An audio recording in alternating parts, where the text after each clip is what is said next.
The Muslims for hundreds of years tried to convince us that the Quran is unchanged and preserved. When we ask them, why are there so many different readings of the Quran and why are there so many variants, many uneducated Muslims will then try to answer and parrot the same nonsense and say, there is not one single letter or vowel that is changed, which of course is a big fat lie. And their imams and shuyukh repeat this lie publicly. But among themselves, they know very well that they are lying and they are deceiving their gullible Muslim audience and other people who do not know much about this very topic. But when Muslims discuss this topic behind closed doors, they would say to each other, this is a very difficult topic. This topic is actually the most difficult topic to talk about. And we cannot cross the red line unlike the Christians. There are actually holes in the standard narrative, as Dr. Yasser Qadi explained. That the standard narrative has holes in it. That's what I'm going to say. The standard narrative does not answer some very pressing questions. These are now well known within the Western Academy. These are very, very difficult issues. And the most advanced of our scholars, they're not quite fully certain how to solve all of the unanswered questions in there. Here's the point. These issues should only be discussed amongst people who know what the Qira'aat are and who understand some of these questions that are being raised. So is what you're saying the shak that came, or not the shak, but the crisis that you had was in relation to this question of the relationship between the Ahruf and the Qira'aat, basically? No. The crisis I had wasn't that. The crisis I had was, well, yeah, wait, that was what generated. But what was the crisis? The crisis was very simple. Traditional understandings of Ahruf and Qira'aat cannot answer some of these pressing questions that are now being poked by their academics outside of the faith tradition. You see, in a Muslim environment, there's always some respect that we have for the Quran. We should. In a Muslim environment, we'll press a little bit and then we'll say, okay, khalas, sami'na wa ata'na. And that's great, alhamdulillah. When you go to academia, they don't have that red line. And they're going to just, you know, the famous story of the emperor with no clothes. They're going to just point out, no, that doesn't make any sense. Well, that's not true, and this and that. And they'll bring issues, which I'm not going to mention explicitly, that you know are true because they're in your own books. They're not inventing anything new. But we have to put our brains and logic aside. But even if there are so many differences in the recitations and readings, we as Muslims have to believe all of it is the Quran and Allah knows best. That's what they always say, right? In the end, Allah knows best when they don't have answers. So what are the 7 Ahruf, you might ask? Well, the Muslim scholars cannot agree on what these 7 Ahrufs are. So how can I as a Christian tell you what they are, right? All I know is that Muhammad is the most obvious false prophet in the history of all the prophets, and his Quran is nothing but a fabricated, man-made book. There are actually around 40 different opinions from the Islamic scholars about what the 7 Ahruf could be. And like always, they don't agree with one another and share different opinions. So in other words, Muslims have no idea what the 7 Ahrufs are. So if there's a Muslim who thinks he knows what they are, he simply is lying to you, because the early scholars could not agree what the 7 Ahruf were. And neither, listen carefully, neither did Muhammad explain what the 7 Ahruf were. So how can a Muslim today tell us what these 7 Ahruf are? Because his prophet only said the Quran was sent down in 7 Ahruf, but failed to explain what these 7 Ahruf were. So please don't confuse the 7 Ahruf with the many different Quran readings that we have today in our possession, or as I like to call them, the many different versions of the Quran. And as we speak, we found at least 37 different Qurans, and the number is growing. Yes, you heard that correctly. Now that we moved that out of the way, we need to talk about a certain verse of the Quran which is mentioned many times in recent debates with Muslim apologists. And like always, the Muslims, like Ibn Fibn footnote, either lie about it or, like most Muslims, only parrot what they heard about the following ayah of the Quran. simply because they don't read what the early mufassirun or commentators have said about this infamous chapter 3, ayah 146 of the Quran. This is a fight. Yeah. Okay. Could you write down the other word meaning for it? Again, There's a fight. Both is a fight. let me explain it. Okay. So, qutila, Yeah. are you paying attention now? Yeah. I'm paying attention. Yeah. Qatila, both can mean to fight and kill. Okay. Understand? Oh, they both mean the fight and kill. Both, yeah. Okay, go ahead. Please read that. When you look at the Arabic word of qatala, it comes from the root word that means to fight, and the word qatal, murder or kill, has the same root word. So qutila. You know Arabic? Yes, I know Arabic. Okay. Hold on. Okay. Let me see that if you know the Arabic. Okay. If we start to compare different readings with one another, we'll see the contradictions and problems rising up. As you see on the screen, the Hafs version says, and many a prophet fought, and the word that we are looking for is qatala, fought. Other versions like Warsh or Qalun would say, and many a prophet was killed, and the word is qutila.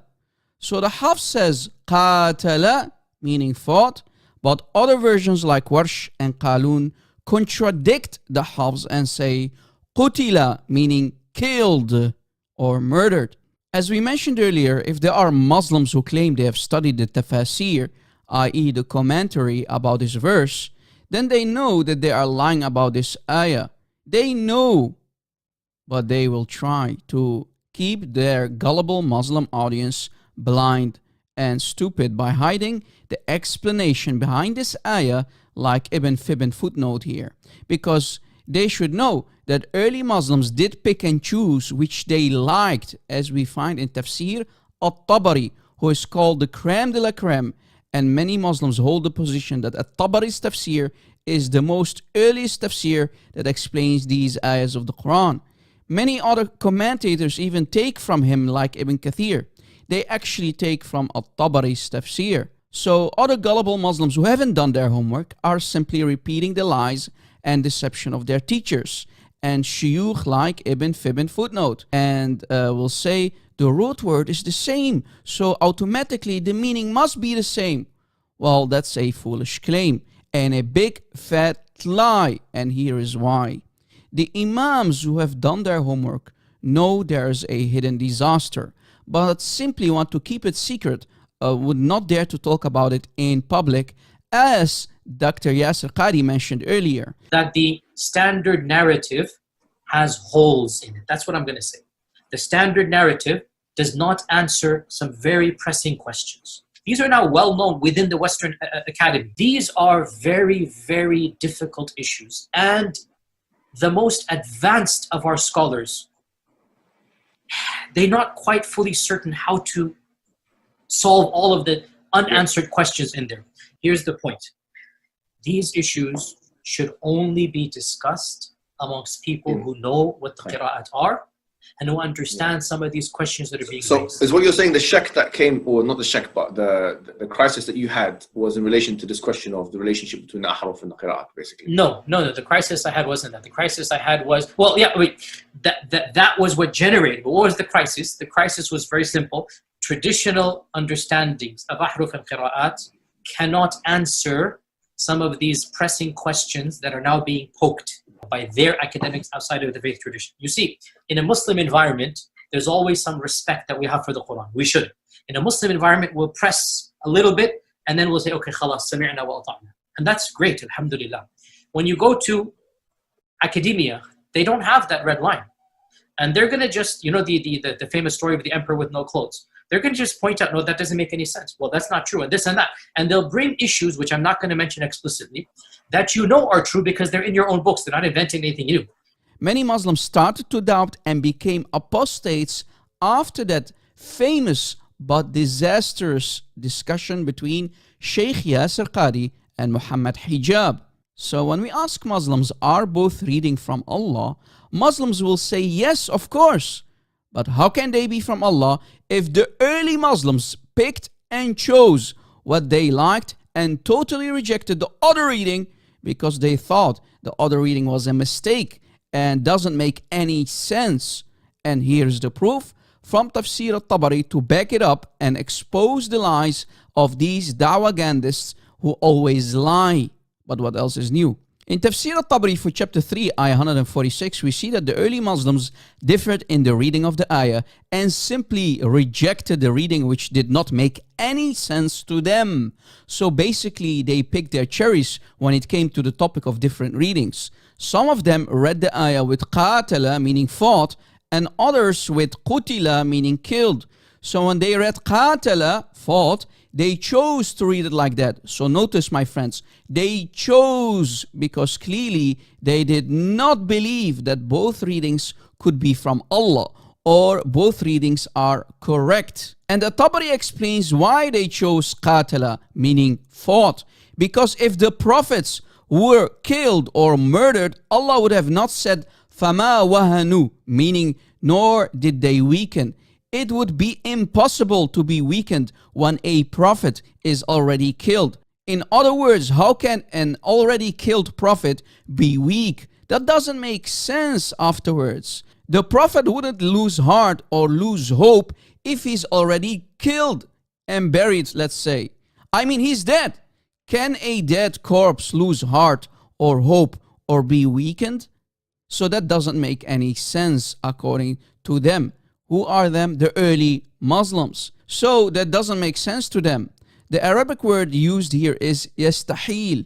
It's impossible to read it as qutila, meaning killed. The correct reading according to them, the early Muslims, should be qatala, meaning fought.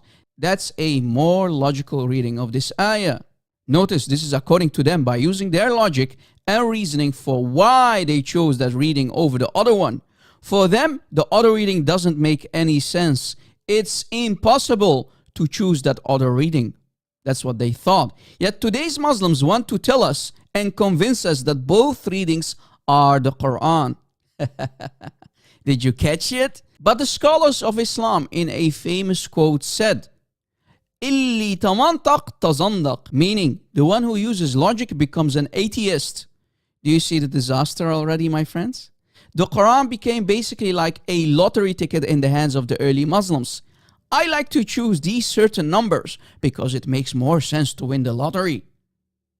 You understand? The early Muslims simply chose a specific reading of the Quran because they used their logic and reasoning over Allah's so-called divine revelation in sending down the Quran in the so-called 7 Ahruf. Now, do you understand why Dr. Yasser Qadi, when he was asked to write the Quran on a blank mushaf, he refused and said, there are holes in the standard narrative. As you see, this video perfectly explains these holes, my friends. Don't allow any Muslim to deceive you, my friends, regarding this topic of the many readings. No, the early Muslims did not believe that the many readings were all the Quran. So how can Muslims of today deceive themselves and try to deceive us by trying to convince us that all the readings are Quran? We have done our homework. Clearly, you Muslims did not. Stop lying. Stop lying, ya Imams. Stop lying, ya Shuyukh. Just stop. This is embarrassing. I feel sorry for any Muslim who is watching right now. You should feel embarrassed that a Christian knows Islam better than you and is showing you these hidden secrets. Again, the early Muslims did not believe that there was one Quran, or let alone all the readings were from Allah. So neither should you, my Muslim friends. Please share this video all over social media and let it go viral. Peace of Christ to all of you.